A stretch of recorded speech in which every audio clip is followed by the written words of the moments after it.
সময়ের অভাবে একদমই ভিডিওগুলো এডিট করা হয়নি। সেই কবে চলে এসেছি বাড়িতে আর এখনও আমি এডিট করে দিতেই পারছি না। কত তারিখের ভিডিও আমি সেটাও ভুলে গেছি। আমি একদম লাঞ্চের টাইম থেকে ভিডিওটা শুরু করছি। এখানে লাঞ্চের জন্য দিদি অনেক কিছু সাজিয়ে নিয়েছে, মাটনটা, ভাত আর কি যেন দিদি করে গেছে। দিদি ডিউটি চলে গেছে আর একটা দিদি যে হচ্ছে সব পরিবেশন করছে। আর এই যে পুচকুটাকে আমি কোলে নিয়ে আছি, ওরও স্নান হয়ে গেছে। খুব ভালো মেয়ে, খুব শান্ত, মানে সবার কোলে যায়, মানুষজন খুব পছন্দ করে। এরকম বাচ্চা না সত্যি কোলে নিতেও ভালো লাগে, কোনো অসুবিধা নেই।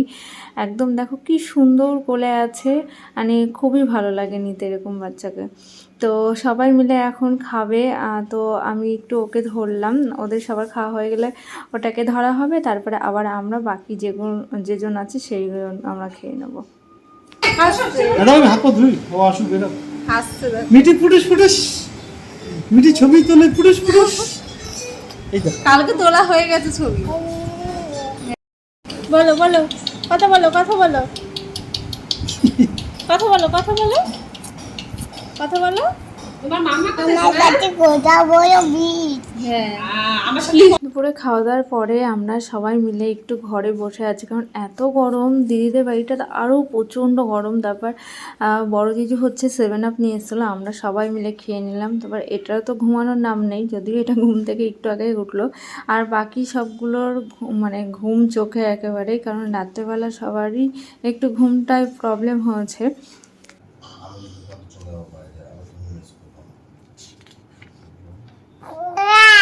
জর্জ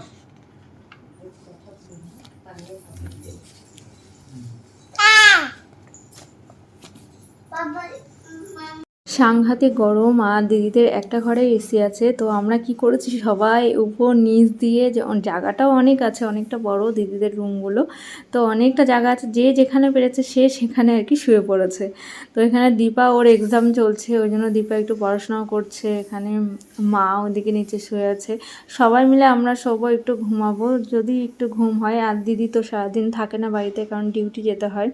তো এই একটা সমস্যা, মানে ছেলেদের ক্ষেত্রে তো ঠিক আছে, কিন্তু একটা মেয়েদের ক্ষেত্রে, বিশেষ করে পুলিশের জব করে তারপরেও বাচ্চা সামলানো সত্যি ভীষণ আর কি টাফ, ভীষণ টাফ। মানে দিদিকে দেখছি, দেখে আমার মনে হচ্ছে বাবা আমরা অনেক ভালো আছি। যাই হোক, তারপরে সন্ধ্যাবেলা সবাই মিলে একটু চাটা খেয়ে নিয়েছিলাম। খেয়ে রাতে রান্না হচ্ছে ঘুগনিটা আমি বানাচ্ছি, দিদি সব কিছু গুছিয়ে দিয়েছে। তো এখানে ঘুগনি হচ্ছে আর লুচি হবে। ঘুগনি মটর ফটর সবই সেদ্ধ আর কি দিদিই করে দিয়েছে, আমি জাস্ট মশলা টশলা দিয়ে ঘুগনিটা নাড়াচাড়া করছি। আসলে দিদির বাড়িতে আসলে, মানে এই দিদির বাড়িতে আসলে একটু আমরা সবাই হাতে হাতে করেই নিই, কারণ দিদি যেহেতু বাড়িতে থাকে না, থাকতে পারে না এখন। তো যাই হোক, তাও মানে সকালবেলা যাচ্ছে, দুপুরে এসে আবার একটু রেস্ট করতে পারছে, যেহেতু ছোট বাচ্চা আছে ওই জন্য একটু ছাড় আছে। তারপরে আবার যাচ্ছে, আবার সেই রাত্রেবেলা আসবে। তো এই জন্য আমরা সবাই মিলে একটু হাতে হাতে করে নিই, কারণ দিদির একেবারেই সময় নেই যে সংসারে কাজ করবে, দুটো মানুষকে আর কি কিছু করে দেবে। তাও যথেষ্ট করে গেছে। সকালবেলা ডিউটি যাওয়ার আগে মাটন ফাটান সব দিদিই রান্না করে গেছে। তারপরে আরও কি কাজ করে গেছে। তো তারপরে এদিকে ছোট বাচ্চা সামলানো সত্যি ভীষণ টাফ। তো আমার এখানে লুচি টুচি ভাজা কমপ্লিট হয়ে গেল, আর রুটিও হয়েছিল। রাতে ভাত, রুটি, লুচি সবই হয়েছিল। যেহেতু দিদির ছোট বাচ্চা ব্রেস্ট ফিডিং করে, তো দিদির ওই জন্য ভাতটা খাওয়া খুব দরকার।